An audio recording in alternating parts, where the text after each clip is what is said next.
Hey there, Airtable enthusiasts.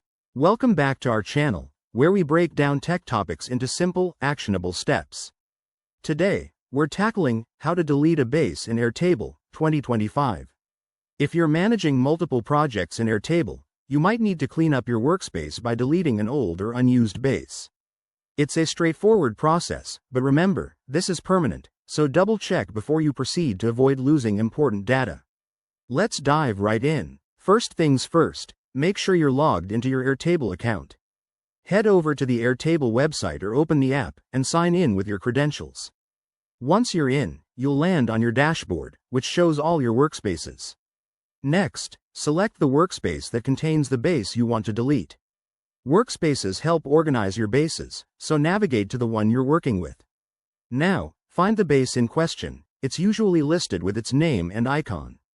Click on it to open the base overview. In the base overview, look for the settings menu. This is often represented by a gear icon in the top right corner.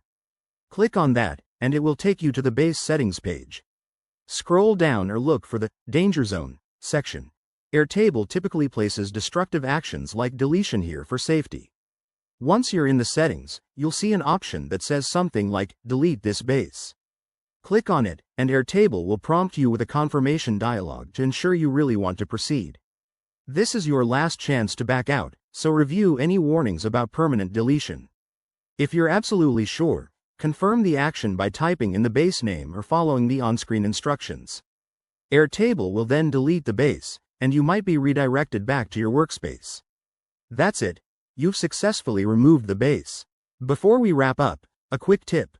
Always back up your data first if there's any chance you'll need it later. Airtable doesn't always have a recycle bin for bases, so prevention is key. Thanks for watching. If this tutorial helped you, hit that like button and subscribe for more Airtable tips and tricks. See you in the next video.